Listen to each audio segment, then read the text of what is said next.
Tidak. Mami, baru stand up, kami nak.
All ready?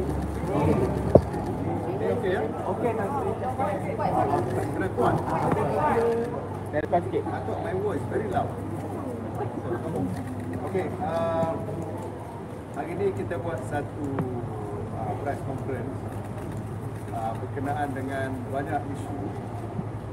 Semuanya ada kena-mengena dengan isu pengampunan, the pardon matter. So, saya akan bercakap dalam bahasa Inggeris, one version.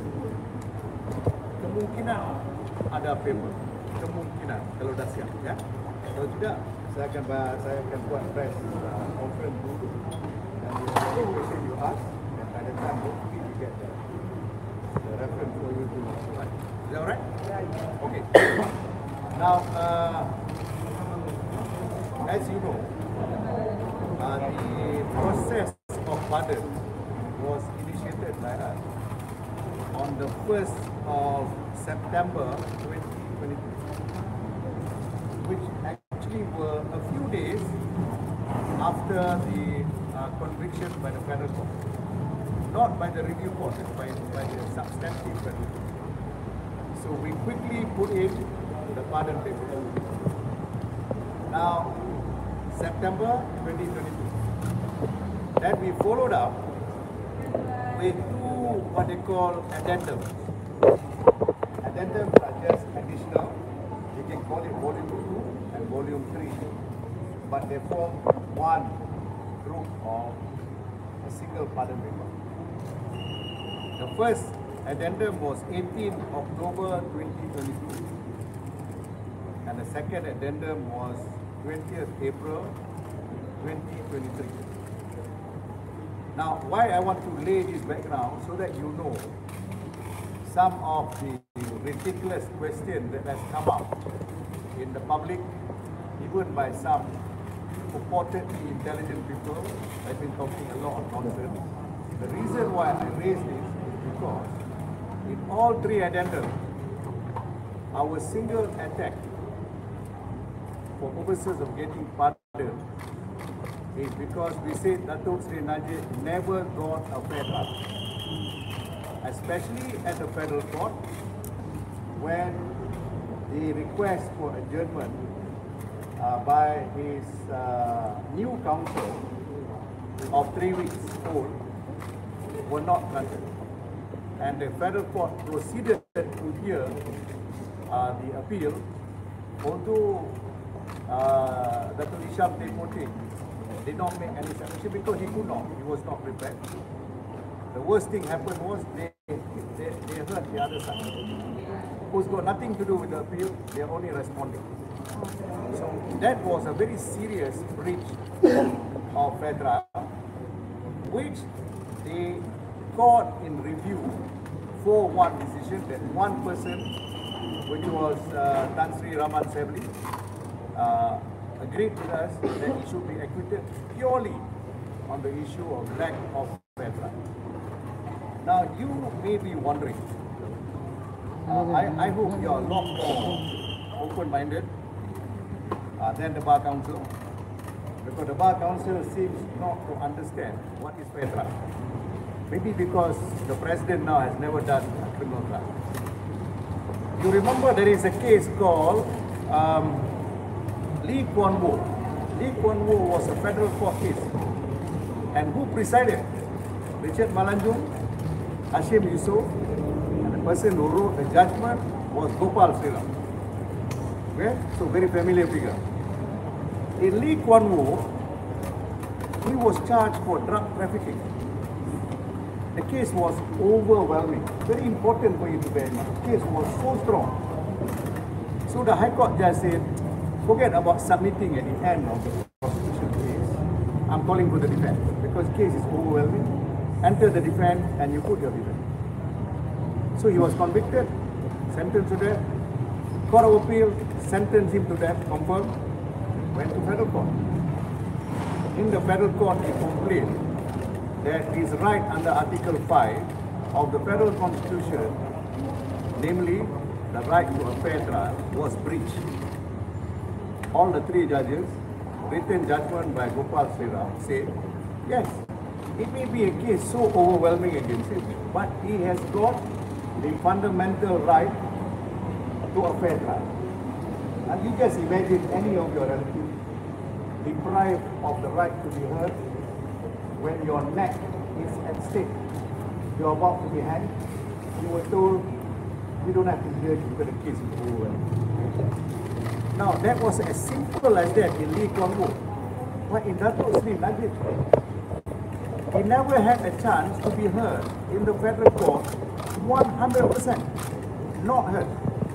Because they refused to adjourn. So it was on that basis, the first volume went in, say there is no right to a fair trial. So it is for that reason, Tan Sri Raman Sebli said there was no right to a fair trial given, and the order was logical, acquitted and discharged. Lee Kuan Yew got acquitted and discharged because the procedure was not followed, fair trial was not followed. So you understand that, huh? Now what is the second volume? You'll be wondering, why second volume? The second volume is about a set of illegality that happened that put my client in a position of not having a fair trial. You remember there was a task force, I think if I'm not mistaken, headed by Dato' J.C. Fong from Sarawak. He had a task force. The idea was to find out whether the appointment of judges were legal or not following the protocol and the law regarding the Judicial Appointment Act. Now, the JAC, Judicial Appointment Committee, recommended, according to the Act, very lawful, recommended for Chief Justice Tan Sri Datuk Sri Azhar Muhammad, a federal court judge. President of Court of Appeal Tan Sri Rohana Yusof, and Dato' Abdul Rahman Sebli, interestingly, as CJSS. The other fourth category not discussed. Yeah?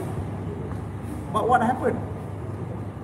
Dr. Mahathir Mohamad, together with his famous AG called Tommy Thomas, decided that they should ignore the GAC and therefore ignore the Act.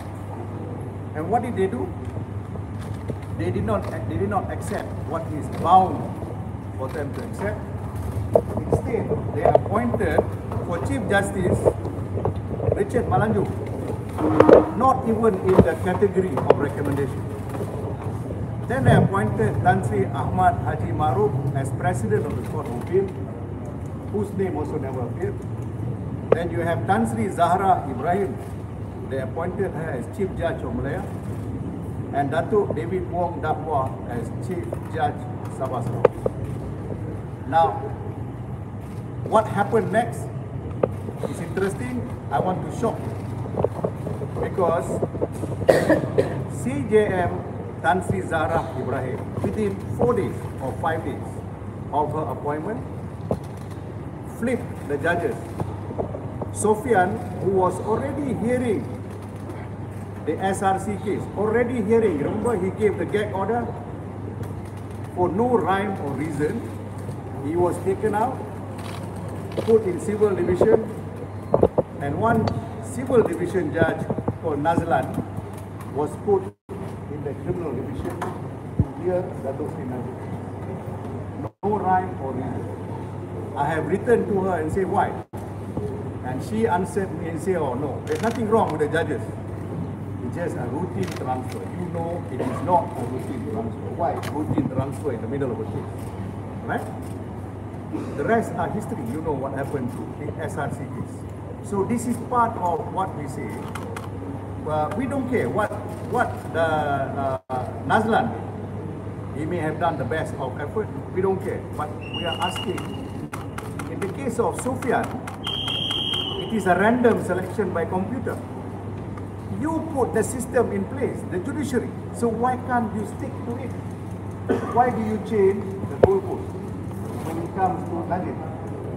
So my question is, how is Nazlan appointed when he was targeted and appointed without random selection against the judicial punya practice? Okay. Now then we have the second addendum, which was on the 20th of April 23. This is about Justice Nazlan's conflict of interest, one part. You remember the Maybank issue. He was the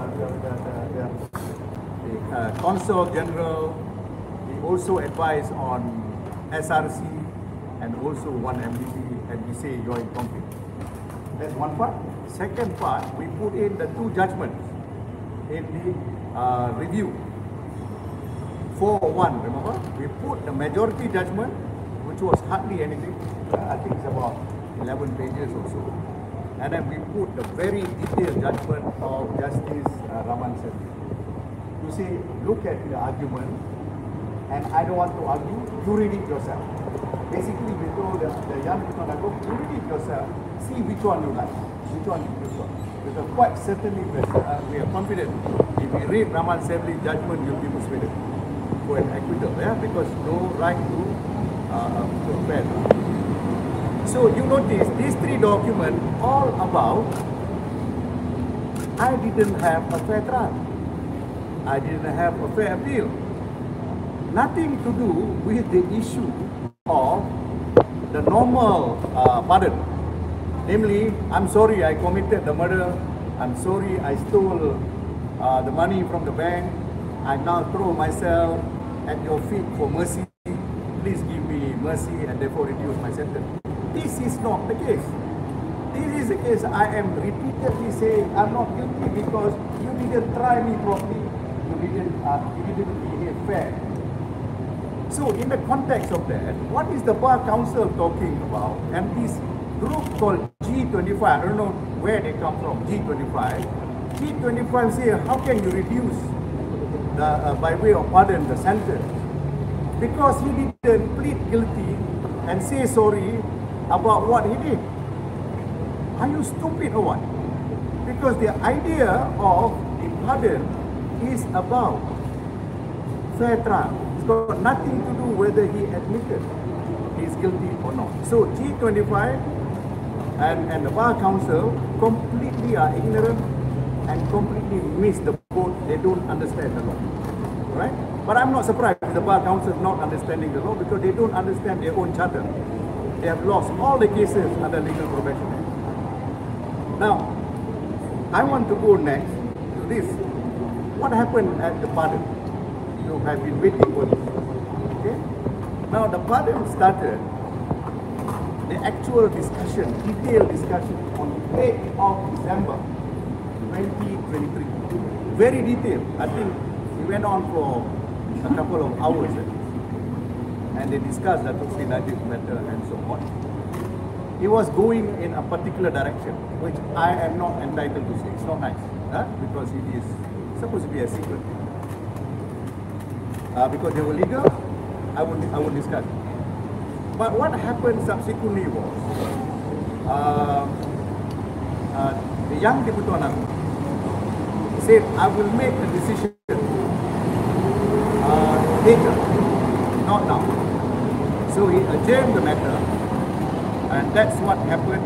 You notice that he went on initially to 15th of January, and further postponed twice, finally to 29th of January, which was recently.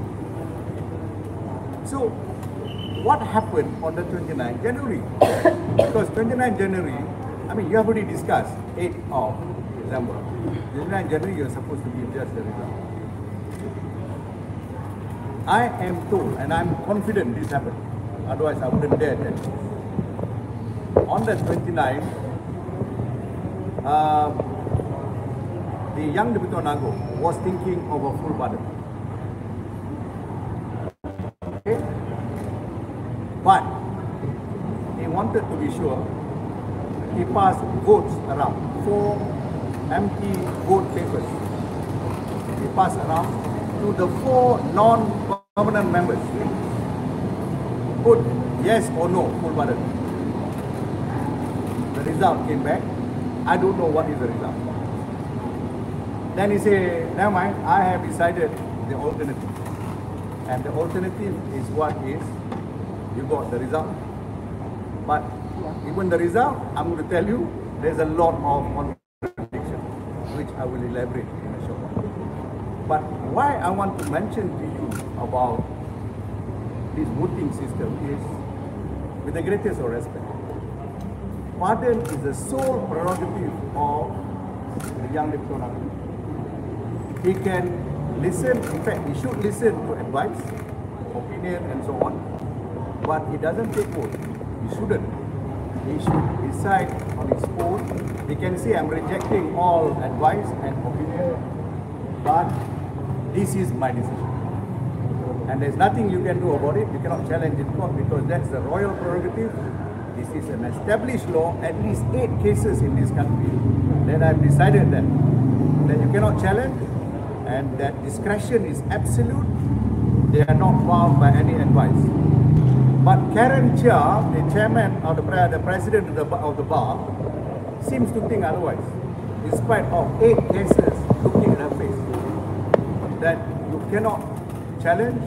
It is a discretion, complete discretion of the young Deputy Nago. She said, no, you ought to listen to the 4 or 5 other members of the board. Yeah? I think she should go back to law school. She doesn't understand the law or the constitution. Now, the next I want to mention to you is this.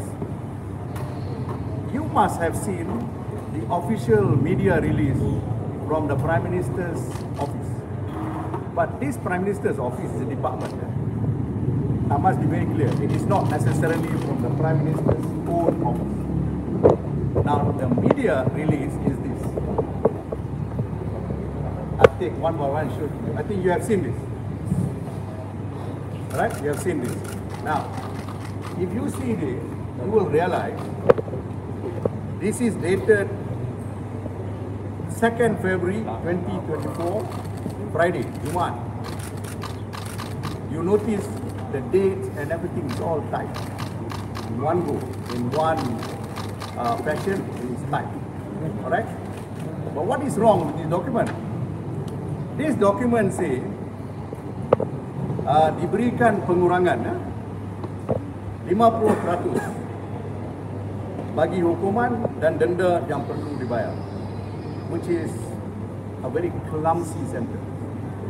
Not by the Yang Deputy Nago, but by this department, whoever it is who drafted it, because somebody didn't do the arithmetic. 210 million, 50% is what? It's not 50 million. So the Yang Deputy Nago must have said 50% discount of imprisonment and 50 million fine, not 50% discount on gold.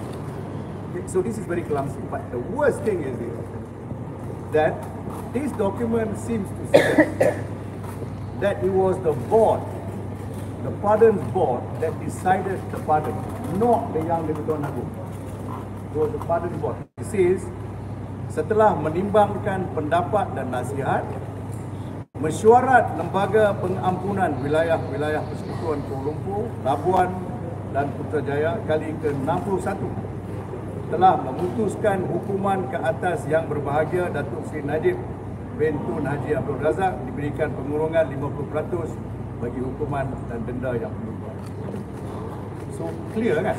After listening to their own advice, the board decided, not the Yang di-Pertuan Agong. Of course, the board includes the Yang di-Pertuan Agong, but it should be just the Yang di-Pertuan Agong. Now, whether the correct thing happened or not, we do not know. But we go by document. This document is dated 2nd February. I suspect this document came out first. Okay? First, earlier than any other document pertaining to pardon. Interestingly, I don't think you have seen this because my client received it because he is the person affected. Have you seen this document? No. Okay. This is a document that is signed by the Yang di-Pertuan Agong. Dulu Yang Maha Mulia, Yang di-Pertuan Agong, signing first page. But as usual, the royalty, especially the top royalty, will sign at the top. They never sign at the bottom. And there is a seal. Now, the announcement is made by somebody called Yang Berhormat Dr. Zaliha Mustafa, who is the Menteri dalam Jabatan Perdana Menteri Wilayah Persekutuan. So he was the Menteri of Wilayah. Now, they must have realized this is wrong. Okay, this announcement was wrong. So they corrected it. They now say, after all the preamble, they now say that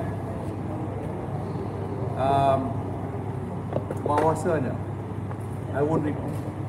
Lembaga Pengampunan bagi wilayah-wilayah Persekutuan Kuala Lumpur, Labuan dan Putrajaya kali ke-61 melalui perkara 42 di bawah Perlembagaan Persekutuan pada 29 Januari 2024 menimbang hukuman banduan dan menasihatkan Seri Paduka Baginda. Now they talk about advisory.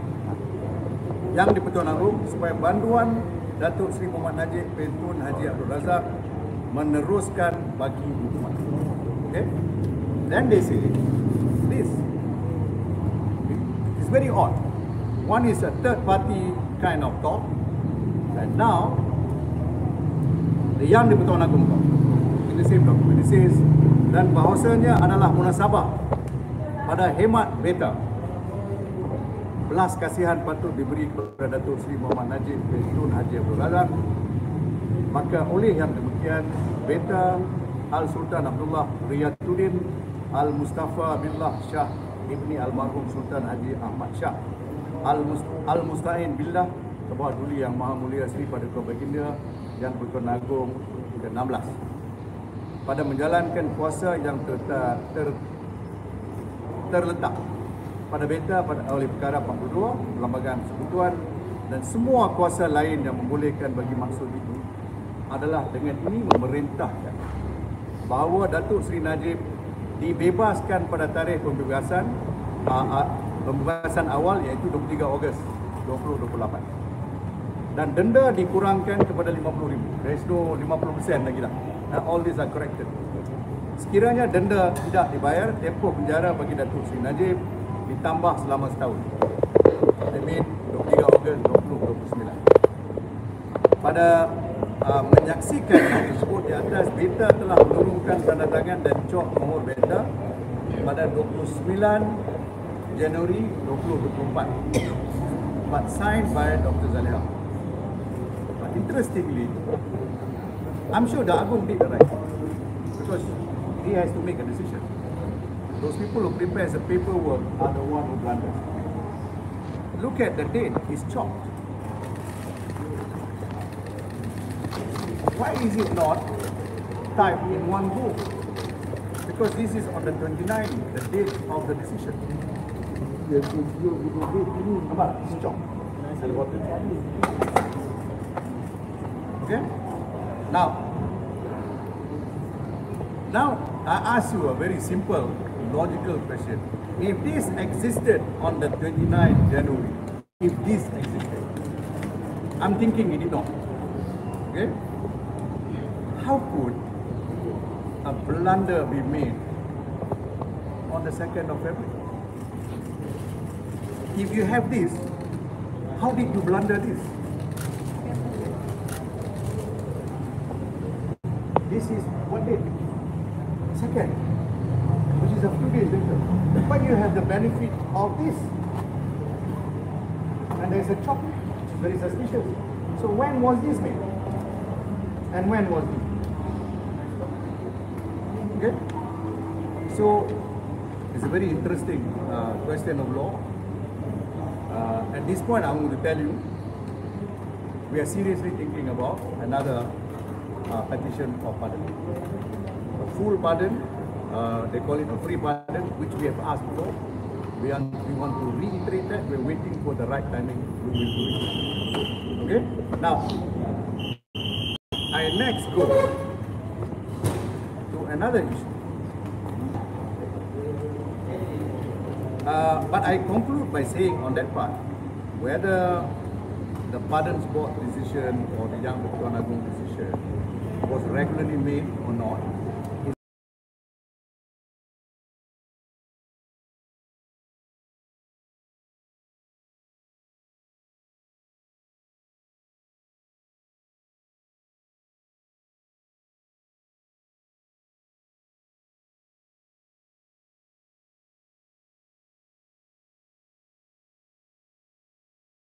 of the procedure.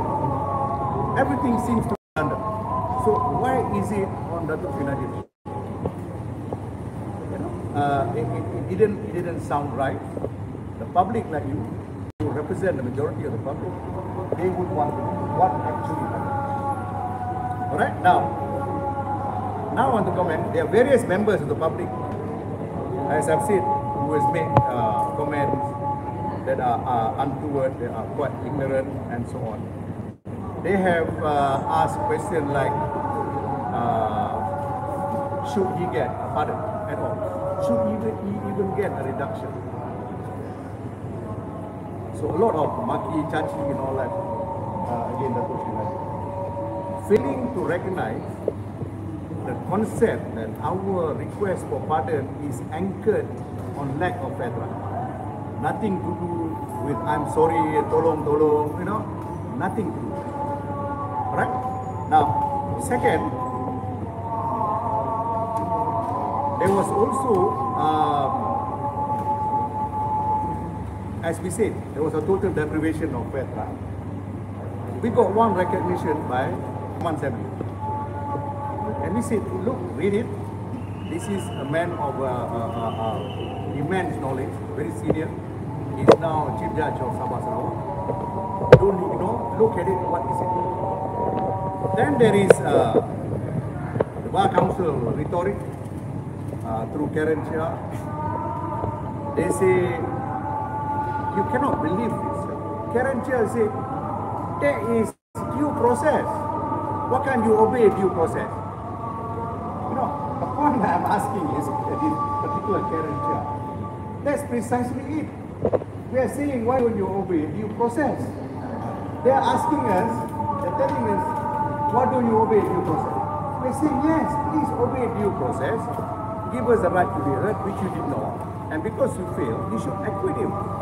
Datuk Sri Najib should not be in the prison, not even for a day, because his constitutional right has been taken away. Now, if that happens to any one of you, your relative, anak, cucu, and so on, you want to be reminded that you have a robust system. It doesn't matter whether you're guilty or not. And I'm not saying Datuk Sri Najib is guilty because I'm confident we could have won in the federal court. If there was a set of judges that were fair, we would have won if they had given us the right to be heard. We're saying, if you had made a mistake against any one of us, any one of you, if the court made a mistake, that mistake must favor you. You ought to be released because the system is the whole government, the whole agency of the state, pinned against one individual. You are the only individual focused by the system so that you'll be punished. So anything wrong committed by the system, you should get the benefit. And that should be our system. And then when we go back to bed, sleep at night, we will be, in a peaceful sleep. And when we die, we know our children and our grandchildren are protected by a very robust system. This is a system that you cannot trust because it depends who you are. Alright? Now, and I'm saying this in the light of the recent few people that were charged, including Tun Daim, and I'm sure there'll be a lot more being charged. I'm saying, please give them the same right of a fair trial. Then you will know that when they are convicted or acquitted, you know that they've got their fair share of the judicial system. Okay? Now, then there are people who say that there is an academic opinion. Professor Shah Faruqi said, of course, he is an honest man, quite decent, but I think he's wrong. What he said is because there is a date given to Datuk Sri Najib pengampunan. Remember I read you 2029? Yeah, there's a date. Because the date is given, you cannot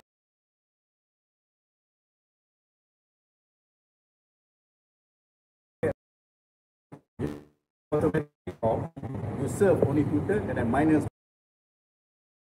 discount. They kata because there is a date there, you cannot. I say no, it's wrong. Because you have been in court. Sometimes judges say, alright, I sentence you to 5 years imprisonment from the date of arrest. So basically you're going to serve, and the judge sometimes claim until 20 something and whatnot. Now are you saying therefore those people do not get remission? Of course they get remission. Just because a date is given doesn't mean that remission is removed. Yeah? That date is just given as a date that is calculable for you to know how long am I going to stay, and then the additional one if you don't pay the 50 million. Okay? So these are my observations. I don't want to say too much, but I think I've taken quite some time. So I want to leave it to a more interesting dynamics of question time. Yes. When will you apply for new pardon? I'm waiting for... No deadline. Those who say, there's a lot of people who are lawyer bureau who keep on saying, you must serve 3 years, then only you can apply. They have forgotten there are exceptions. I've just given you how many exceptions of what went wrong in the first part. Yeah? I must reiterate, my client is not totally happy about the fact that he didn't get free pardon because of what he has been denied. But to answer your question, we are waiting for the right cue for my client the next week. Full pardon, right? Full pardon. Yeah, it's either a full pardon, you can call it full pardon, or free pardon. Right? You understand the concept of pardon, especially a free pardon. That means you are pardoned of guilt and the sentence. That means you are as though never guilty at all. Like Datuk Sri Anwar, like if I'm not mistaken, Datuk Harun Idris, and the likes. Okay?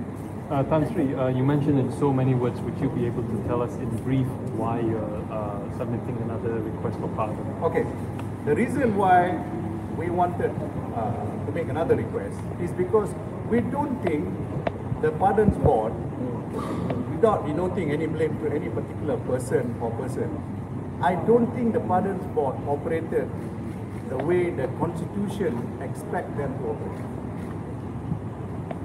The Yang Di-Pertuan Agong merely hears opinion and advice, which he must hear the advice and opinion, but he decides on his own. Because, he's not the king for nothing. Here, he is truly the king. Yeah? It's a prerogative of mercy. He decides himself. What about Okay, parole is operative only under the current condition where there is, term of imprisonment.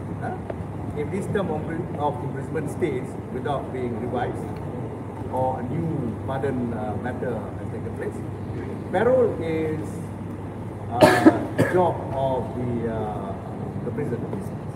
So they will consider whether you can be on parole. They can even make several recommendations. Actually, it is automatic by the prison because they review it every what they call it standard period. They review every prisoner's situation, whether this prisoner ought to be given a parole or not. Based on current situation, do you think that it can be maybe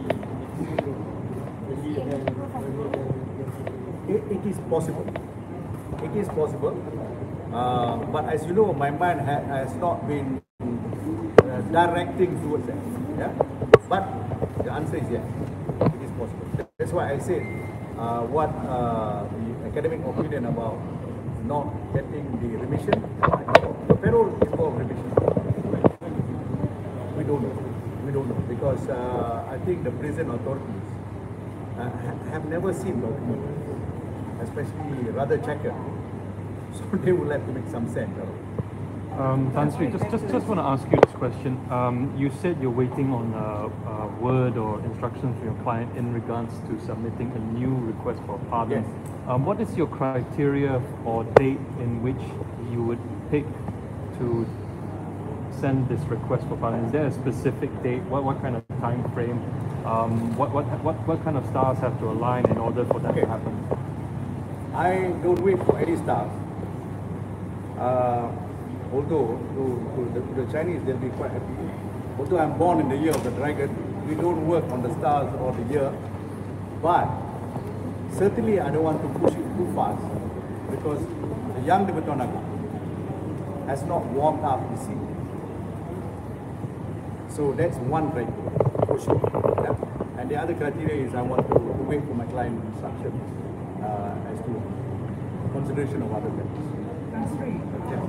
Pardon in the Constitution. So it's part for DPA. Yes. Right. So why did this happen when it comes to the prison when DPA? It has a hard work up. Why is it? I think Not following that. I think it's likely. There may be a lot of sultans of various states who may have a lot of experience. One thing I can tell you, the Sultan of Johor, who is now the young Sultan, he had plenty of experience because he's famous for calling out prisoners who have been in the prison for 38 years. Can you imagine? Prisoners were supposed to be just 20 years, but happened to be there for 38 years and were literally about to die. So he has exercised mercy. He has pardoned so many of them. And I know Perak has done the same. I know Selangor is regularly doing the same. Maybe because these states have got a lot of crime, because they are by the nature of the states, kan? Johor, so population. Maybe it is a question of how used are you to the issue of money. But somebody should have advised that this is hak mutlak. Hak mutlak, unchallengeable. You can't challenge it in court. The other matter is many people say, why don't you give reason? Okay. The answer in law is, he doesn't have to give reason, but I will be the first to tell as an advice that if involve people like Datuk Sri Najib, involve people like Datuk Sri Anwar Ibrahim when he was pardoned, or Mokhtar Hashim, these are characters that are important. Maybe giving a reason goes a long way towards a good public administration. I would encourage it. But the answer is there is no requirement. Any word from the United Nations group? Good question. We know now the file has moved and they take quite some time because they got plenty. And there are only about 11 of them. And they sit in a batch of 7 to 11. So our term has just come in and they already studied. So I'm hoping that will be an additional factor towards the bid for Pardon. Sri, Oh, yeah. as Dato' Sri Najib maintains his innocence from the very beginning, can we take it that he has never paid any part of the fine? No, there's not. Because, as you know, where did the money go? Money went to all the welfare and to all political work. There's no money that went into his pocket. See, a lot of people have forgotten about it. Let's punish him because he has taken the money. The question is, did he take the money? And that is consistent with what he said. I thought this money came from the Saudi Arabian king because in the presence of 3 other ministers, there was a promise of a financial bring about the Malaysian government to a moderate government. Listen So because of that, ada recording kan? when the money came in exactly as promised, he spent it on political matters, welfare, and he has helped a lot of poor people throughout the country. But nothing he kept. And to put a cream on the icing on the cake, 620 million US. You see, he received 689 million US. You convert that, it becomes 2.6 billion ringgit. 689, okay? He used a portion of it for the election, welfare, and so on. He returned 620 million US, which is about what? 75% of what he received back to the account that he thought donated it. So, can you actually see, as what Dr. Mahathir is saying, this is the work of a penanga? This must be a real gentleman penanga. You know, took money and return it. Return the money that is not.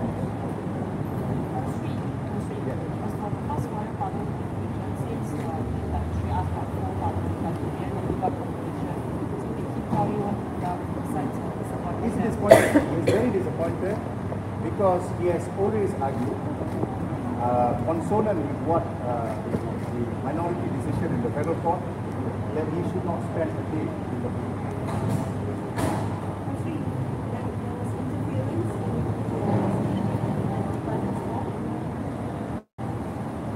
A lot of people say that, but I cannot say it because I act on evidence. I don't know. But everybody is free to sort of, think about it. Yeah?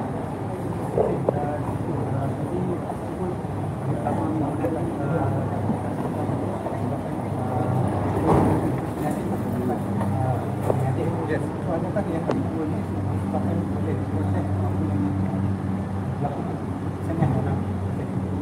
Very good question.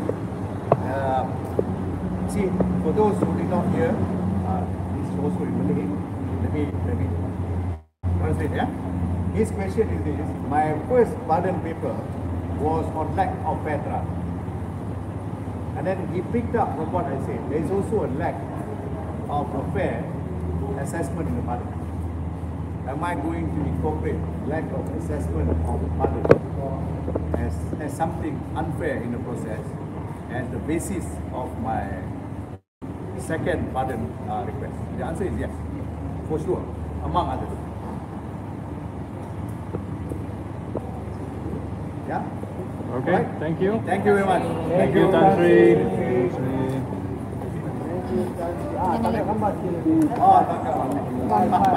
Do it 5 minutes in mine.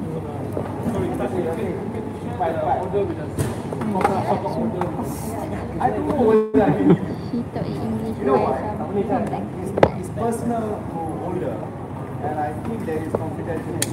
Or at least can you show it up for all the cameras to see? What I can do, I can show you the first page. At least go on the seal. Signature. Yeah. The front page, and I know fully conscious that you're going to take a picture and close up. Definitely. That's it. Sini Bawa sikit tadi. Sorry. That's it. This side, that's it.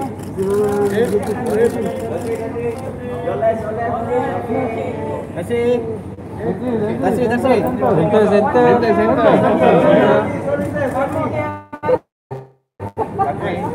One more. Alright. Thank you.